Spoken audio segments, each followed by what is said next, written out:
to Garden Wise Adventures, and today we're going to do another plant of the week video, and we are going to cover another one of my favorite plants. I know I say every plant is my favorite plants, but I do have a lot of favorite ones. But we're going to cover one that I love for its winter interest, and it's going to be the blue spruce in all its wonderful forms and varieties. Right now, I'm standing in front of my blue spruce. It's the globe blue spruce. That's Picea glauca, I can't remember. It's the globe blue spruce on a standard. That means it's been grafted to a trunk. So I have several different forms of blue spruce, and let's go over those and why I like them and how you can grow them here in Utah. So as you can see, let's get down here a little bit.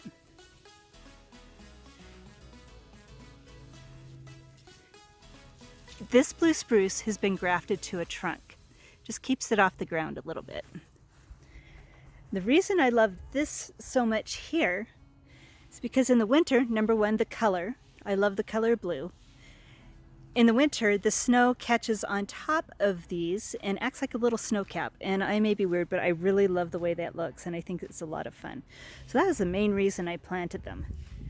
But I also love them because they can handle a wide range of conditions. They do not like a ton of water, but they can handle a little bit, quite drought tolerant, and they can also handle our alkaline soils. The one thing that they cannot handle, and you need to watch, especially in the state of Utah where you plant them, is they cannot handle saline or salty soils. So if you are on the west side of the lake or in an area where that's irrigated mostly by the Jordan River, those tend to be quite salty soils, and the blue spruces do not like those very much. So those are one of the few areas they don't do well in.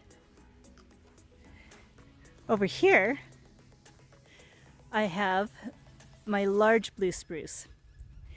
Now these spruces are not as big as you can typically see them. These are a smaller variety. This is called baby blue eyes. And as you can see, they're quite narrow, but they are right now a bit taller than the tag said that they would get. The tag said that they would get about 15 feet tall. They are approximately, I would say, 20 feet tall, and maybe probably about 12 feet wide. These trees were planted, I think, in 1997 or so.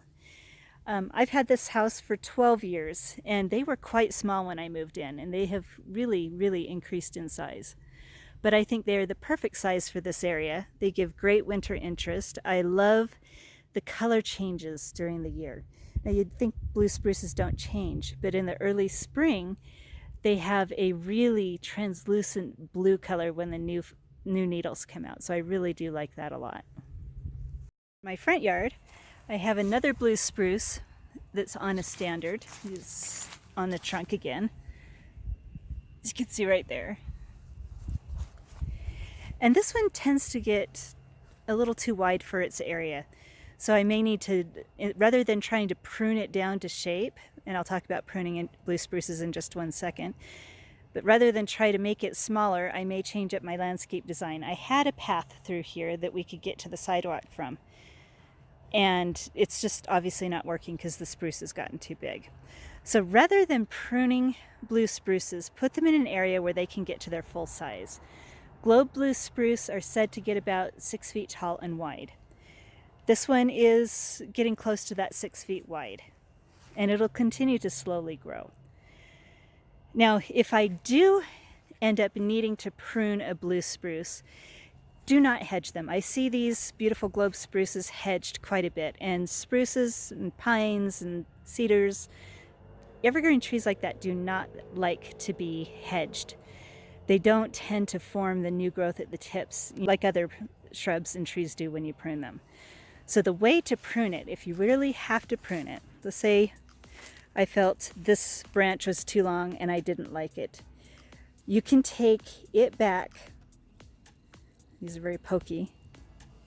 You could take it back to where it attaches and cut that part off. You can even take it back to here where it attaches to this branch and cut it off there. So you can individually trim branches to reduce the size of the plant.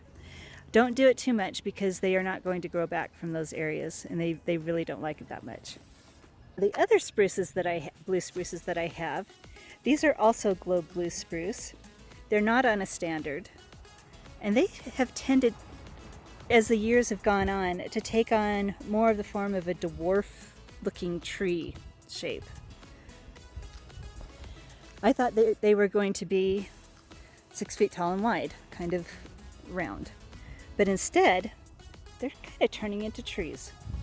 You know, maybe I could have pruned them a little more, you know, cut the top areas off, but I kind of like them the shape that they are. I love the winter interest in the color that they have, and it's echoed by the lavender that I have in my yard. Now the other blue spruce that I have is the weeping blue spruce, and I love the contorted shape. Some people hate contorted shaped plants and weeping plants, but I love them. And this one is going to stay quite narrow. Right now it's about at the widest 3 feet, maybe at the widest part, and it's not going to get too much wider. And they're only supposed to get around 10 feet tall. Size with blue spruce, I think, has a lot to do with age. Most of the time when you look at the tags, they're talking about the 10-year-old size, but they will continue to grow slowly after that. So anyway, I think this is just an absolutely gorgeous blue spruce, and I put this one over here just kind of as a continuation of color. You know, it's small enough for the space, and it's a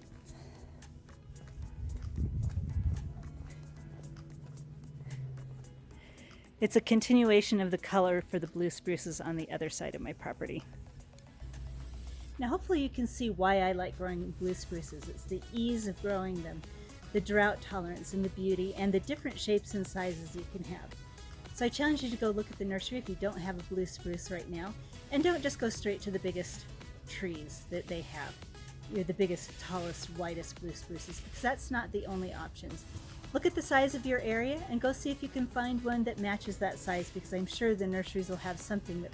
So in the meantime, go have another wonderful garden adventure.